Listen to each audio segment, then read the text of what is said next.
पुण्यामध्ये काँग्रेसचे प्रवक्ते हनुमंत पवार यांच्यावर एका हिंदुत्ववादी संघटनेच्या कार्यकर्त्यांनी हल्ला केला, पिस्तूलचा धाक दाखवलं।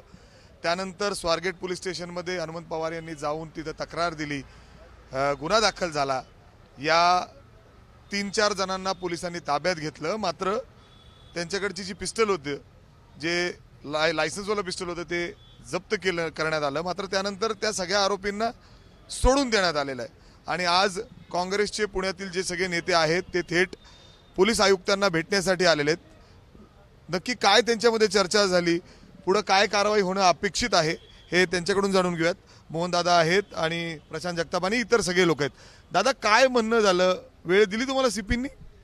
सीपींनी वेळ दिली, परंतु 15 दिवसापूर्वी ज्यावेळेला काँग्रेस भवनावर हल्ला झाला होता, त्यानंतर ज्या पद्धतीने गुन्हा दाखल करून आरोपींना कारवाई व्हायला पाहिजे ती झाली नाही।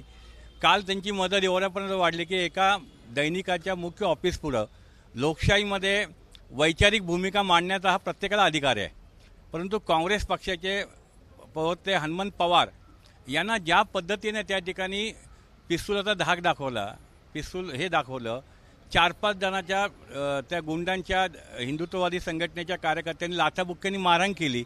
तो व्हिडिओ त्या ठिकाणच्या पुढारी पेपरवाल्याच्याच ऑफिसमधला व्हिडिओ आहे, CCTV आहे। एवढे सर्व पुरावे असताना सुद्धा त्या ठिकाणी कारवाई न करता त्यांना सोडून दिलं आहे। तर या घटनेचा आम्ही माननीय पोलीस आयुक्तांकडे तीव्र शब्दामध्ये निषेध नोंदवलाच आहे, परंतु ताबडतोब अशा पद्धतीचं जे वाढत चाललेलं आहे वातावरण, जे हिंसेचं वातावरण, भारतीय जनता पार्टी असतील किंवा हिंदुत्ववादी संघटना असतील, हे ज्या पद्धतीने पुण्याचं वातावरण बिघडत आहेत, त्यांच्यावर ताबडतोब कारवाई झाली पाहिजे, ही आमची मागणी आहे। दादा, तुम्ही देखील होते या बैठकीला। गुन्हा जो दाखल झाला आहे त्याच्यामध्ये त्यांना बोलवण्यात आलं रात्री, आरोपीला म्हणजे अर्थातच तुषार दामगुडेला पिस्टल जप्त केली, त्याला सोडून देण्यात। काय अपेक्षित आहे? म्हणजे पोलिसांचं म्हणणं आहे 7 वर्षाच्या आतली शिक्षा आहे म्हणून आम्हाला कारवाई करता येत नाही, त्यांना अटक करता येत नाही।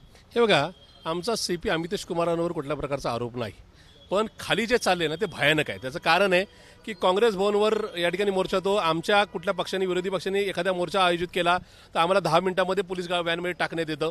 इथं 2 तास नाही का मोर्चा नाही का, म्हणजे रस्ता अडवून, मुख्य रस्ता ठेवून सुद्धा त्या ठिकाणी भाजपवाल्यांना बिंदास नाही का रस्ता अडवण्याची परवानगी दिली जाते। दगडफेक केल्यानंतर सुद्धा त्यांना अटक होत नाही, हा पहिला भाग। दुसरा धक्कादायक बाब असं आहे की आता पोलीसच या ठिकाणी चोऱ्या करायला किंवा या ठिकाणी दादागिरी करायला परवानगी देतात का, किंवा पाठबळ देतात का काय, अशा प्रकारचा प्रकार कोंडव्यात आम्ही पाहिला। कोंडव्यातल्या PIच्या गाडीमध्ये, त्यांच्या पोलीस गाडीमध्ये बंदोबस्तामध्ये हर्षवर्धन सपकाळ साहेबांचा एक प्रतिकात्मक पुतळा तयार करून आणण्यात आला। म्हणजे तो पुतळा जर 2 व्हीलरवर आणण्यात आला तर कोणतरी तोडून टाकेल, अशा प्रकारची भीती असल्यामुळं त्या पोलिसांच्या गाडीतून आणलेला PIनी स्वतः ताब्यात तो पुतळा दिलेला आम्ही पाहिला आहे। अशा प्रकारचं धाडस कुठेतरी गृहमंत्री आणि राज्याचे मुख्यमंत्री देवेंद्र फडणवीस यांच्या पाठबळानेच होतं का काय, अशा प्रकारचा प्रश्न आहे। त्याच्यामुळे त्या PIवर पण कारवाई करण्यात यावी, ही आमची मागणी आहे। हा तो व्हिडिओ आहे ज्याच्यामध्ये तुम्हाला क्लिअर दिसतंय की हा पुतळा पोलिसांच्या म्हणजे जीपमधूनच नाही का देण्यात येतोय। आणि असा असताना म्हणजे हे आपण पाहताय की हे सगळे आंदोलन करत आलेत आणि पोलिसांच्या व्हॅनमधून हा पुतळा काढून देण्यात आलेला आहे, हा भाग आहे। तिसरा विषय, काल आमच्या हनुमंत पवारांना एका माध्यमाच्या एका, हे बघा तुम्हाला दिसेल, तुम्ही झूम केल्यानंतर दिसेल की पोलिसांनी जीपमधून स्वतः तो पुतळा काढून दिला आहे। आता ह्याच्यासारखी म्हणजे लोकशाहीची थट्ट्यात असू शकत नाही। म्हणजे गृहमंत्री काय पद्धतीने नाही का भाजपच्या कार्यकर्त्यांना ताकद देत आहेत, म्हणजे भाजपच्या कार्यकर्त्यांनी इथून पुढं विरोधी पक्षाच्या नेत्यांना मारून जरी टाकलं की एखाद्याच्या घराचा ताबा जरी, जमिनीचा ताबा घेतला तरी पोलीसच त्याला त्या गाडीत आणतील, ताबा करायला परवानगी देतील, अशा प्रकारचा प्रकार आहे।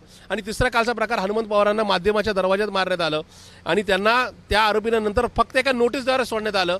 हा सगळा पुणेकरांच्यासाठीचा भयानक प्रकार आहे आणि मला असं वाटतं की या सगळ्या गोष्टीला प्रशासकीय पाठबळ मिळते। माझी अमितेश कुमार साहेबांनी विनंती, त्यांचं खूप नका म्हणजे चांगलं आणि एकूणच स्वच्छ चारित्र्य आहे, त्यांनी अशा प्रकारे जे कोणी खालच्या अधिकारी चुकीच्या पद्धतीने पाठबळ देतील त्यांच्यावर कारवाई करावी आणि इथून पुढे भाजपच्या नेत्या कार्यकर्त्यांना आचारसंहिता बाळगण्यासाठी या ठिकाणी पुढाकार घ्यावी, एवढी आमची विनंती आहे। म्हणजे तुमचं चर्चा झाली, सगळं झालं, म्हणजे जे कलम आहेत, जे गुन्हा दाखल आहे त्याच्यामध्ये तुम्ही समाधानी आहात का? नाही, आम्ही अजून समाधानी नाही। मागच्या वेळेस सुद्धा 10 दिवसापूर्वी जो हल्ला झाला, त्या हल्ल्याच्या बाबतीत सुद्धा आम्ही सगळ्या शिष्टमंडळाने त्यांच्यावर चर्चा केली की त्या मुलांना अजून आपण बोलवलंय का, त्यांची चौकशी केलेली आहे का, ते रेकॉर्डवरचे गुन्हेगार आहेत का, याची सगळी माहिती अमितेश गुप्ता साहेब यांना घेण्यासाठी आम्ही विनंती केली आणि त्यांना आम्ही सांगितलं की पुणे शहरातली लोक तुमच्याकडे फार आदरानं बघतात, तुम्ही पुण्यात न्याय हे स्थापन कराल आणि न्यायाच्या भूमिकेतनं काम कराल, हे आम्ही त्यांच्यावर चर्चा केली आणि त्या पद्धतीनं आम्ही त्यांना सगळं सांगितलेलं आहे. अर्थात तुम्ही आता आयुक्तांची भेट घेतलेली आहे, आता याची पुढची दिशा काय असणार आहे? काय रस्त्यावर उतरून, कारण ज्या पद्धतीने रात्री ताब्यात घेतलं आणि परत सोडून दिलं, याच्या अगोदर सुद्धा भाजपचे कार्यकर्ते मोठ्या संख्येने काँग्रेस भवनच्या समोर जमलेले होते, आंदोलन, तिथं दगडफेक झाली, अर्थात दोघांकडून झाली, गुन्हा देखील तसेच दाखल आहे. भाजपचं सरकार जे आहे ते पोलीस प्रशासनाला हाताशी धरून लोकशाही संपवण्याचं काम या पुण्यनगरीमध्ये त्यांचं चालवलेलं आहे. आम्ही हे चालून देणार नाही. या घटनेचा आम्ही जाब विचारणार आणि आम्ही रस्त्यावर येऊन या पुढच्या काळात आंदोलन करावं लागेल.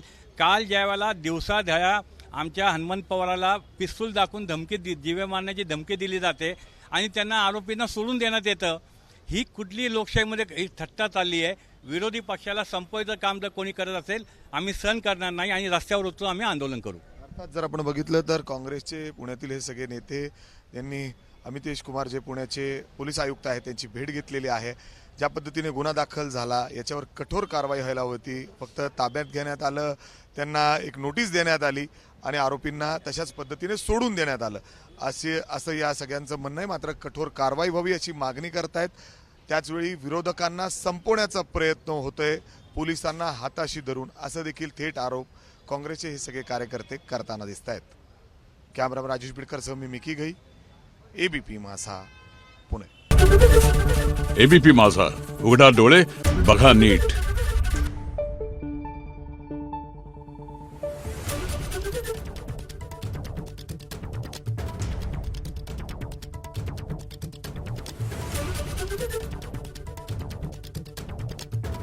Thank you.